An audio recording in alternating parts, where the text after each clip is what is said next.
Pak, bisa jadi kita bahwa persoalan pilkada sekarang di daerah ini mulai akan ramai ya. Apalagi bulan Juni ini semua pilkada di Sumatera akan dimulai ya. Jawa Timur sudah mulai dan beberapa daerah sudah mulai juga. Dalam prakteknya sebelum ini terjadi, ini banyak konflik para calon pilkada ini sendiri yang didukung oleh beberapa partai ini. Nah, kelihatannya perkembangannya kurang positif. Apa komentar Pak soal KPUD ini? Ya, begini, saya lihat KPUD juga mulai terseret pada problem penentuan siapa yang menjadi calon. Nah, yang itu di internal partai. Karena apa? Posisi kuat sebetulnya dalam penentuan siapa yang menjadi calon bupati, calon gubernur, calon wali kota itu kan di partai-partai politik. Ya. Nah, problemnya partai politik itu hanya boleh mencalonkan satu pakai calon. Ya. Nah, sedangkan yang ingin calon kan banyak sekali. Oh iya. Ya kan? Nah, karena itu ketika kemudian ada konflik di antara partai, ya, ini juga berimbas pada KPUD, yaitu KPUD bisa nggak punya kemampuan untuk menyeleksi siapa calon-calon ya yang akan muncul dari partai-partai ini. Karena kadang-kadang karena konflik itu misalnya kemudian ada kasus dari awal coba mulai dari ya. Ya. Begini, KPUD ini memang sekarang punya kekuasaan yang sangat besar. Hanya saja ketika menetapkan siapa yang akan menjadi peserta calon bupati, calon wali kota, gubernur itu juga tergantung pada problem di internal partai. Karena untuk penentuan calon ini itu kan yang punya kekuasaan besar kan partai. Padahal partai itu hanya diberi kuasa untuk menetapkan satu paket calon. Nah, di internal partai kadang-kadang ada konflik yang cukup kuat karena ada persaingan untuk kepentingan. Nah, kadang-kadang ada partai ini ada organisasi yang sangat bertentangan, misalnya dua kepengurusan. Ini masuk ke KPUD. Contohnya misalnya di Banyuwangi. Nah, Undang-Undang nomor 32 dan PP tahun 2004 dan PP nomor 6 tahun 2005 itu sebetulnya menetapkan bahwa calon yang ditetapkan oleh DPP yang sesuai dengan ADART itulah yang harus menjadi pedoman. Cuma problemnya adalah calon yang ditetapkan oleh DPP sesuai dengan ADART ini kan multi interpretasi. Oh gitu. Ya kan? Kadang-kadang keputusan DPP ini betulkah ini sesuai dengan ADART? Gitu. Ini kan butuh pengadilan yang menentukan.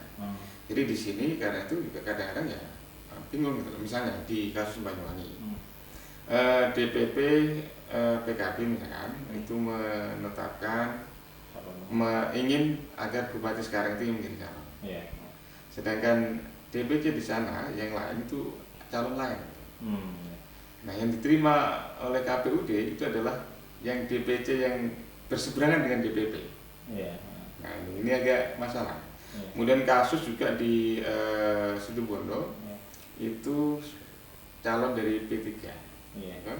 Itu ada juga tolak ukur kepentingan. Nah, ada calon yang sudah didaftarkan DPC, tapi ini ternyata kemudian dianulir oleh DPP. Nah, KPU nggak mau ganti. Gitu loh. Jadi sehingga di sini agak repot karena memang ada multi interpretasi dari undang-undang ini tentang keabsahan dari calon dari masing-masing partai. Gitu. Jadi permulaan itu yang rawan dari perjuangan dari partai itu sendiri. Partai sebetulnya dari partai karena partai hanya boleh diberi kewenangan oleh satu paket, padahal ini kepentingan untuk memperebutkan ini di calon kan cukup banyak. Ya.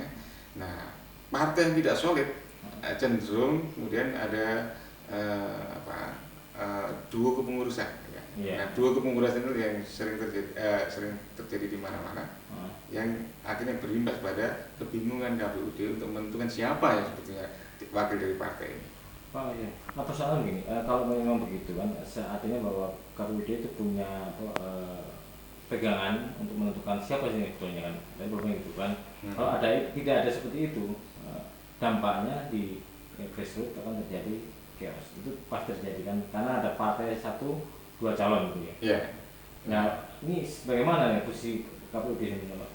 Nah, unik sekali lagi di situ undang-undangnya telah menyatakan bahwa dalam hal ada kepengurusan yang berbeda, ya, termasuk konflik di dalam partai itu, maka calon yang direstui atau kepengurusan yang direstui oleh DPP sesuai dengan SK DPP terakhir itu yang dijadikan pedoman. Seharusnya gitu ya? Ya, seharusnya. Tapi di situ juga ada klausul SK DPP yang sesuai dengan ADART. Oh iya. Nah, masalahnya kadang-kadang ada pembukuan DPC itu yang dianggap tidak sesuai dengan ADART gitu lah. Nah, dalam konteks semacam ini ya, siapa yang berhak menentukan itu ADART itu ya kan pengadilan kan, lembaga pengadilan. Ada dua standar gitu ya? Ada dua standar sebetulnya. Lembaga pengadilan. Nah, jadi masalahnya adalah kalau KPUD itu menunggu pengadilan, ya kan nggak mungkin karena prosesnya panjang, pemilunya semakin dekat ya. Maka sebetulnya mungkin untuk lebih amannya ya sesuai dengan SK DPP yang terakhir sebetulnya, itu yang mungkin harusnya dijadikan oleh pedoman. Maksudnya ini yang dari DPP atau DPC? DPP ya. DPP struktur karena sebetulnya kepengurusan partai di Indonesia ini problemnya kan masih sentralistik kan. Iya. Nah, dan DPP yang punya otoritas untuk menentukan ini. Nah, problem bahwa itu ADART enggak, itu kan soal multi interpretasi. Putusan gini Pak, misalnya kan kalau soal pilkada persaingan dari mana berbagai cara dilakukan ya. Bisa jadi misalnya yang DPD dikalahkan kan bisa melalui upaya hukum, melalui kejaksaan, dan berbagai isu-isu politik tertentu yang menghambat calon yang pesaingnya itu. Iya. Nah, di sini kan bisa menjatuhkan pesaingnya itu, bagaimana kalau kejaksaan bisa intervensi ke orang KPUD? Nah, soal kejaksaan macam ini begini, ada isu yang menarik ini. Banyak calon-calon ini itu kan juga mulai diindus terlibat KKN, korupsi. Yeah. Jadi sekarang ini saya dengar isu kejaksaan ini sudah mulai mengidentifikasi polisi kejaksaan sudah mengidentifikasi calon-calon yang kira-kira berpotensi untuk dibawa ke pengadilan. Oh gitu. Jadi ini ramai gitu. Misalkan kita lihat saja di Banyuwangi ya. Itu ada ya misalkan ini calon bupati sekarang ini ya, walaupun juga di persoalan di PAUD ya, itu terdakwa.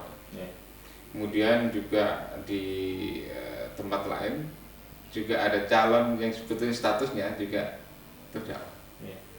Okay? Nah, kalau pulang terjadi di berbagai daerah kan akan kacau kan ya? Nah, bisa kacau karena itu misalkan kalau kemudian calon yang terpilih dan diadili, ya kan?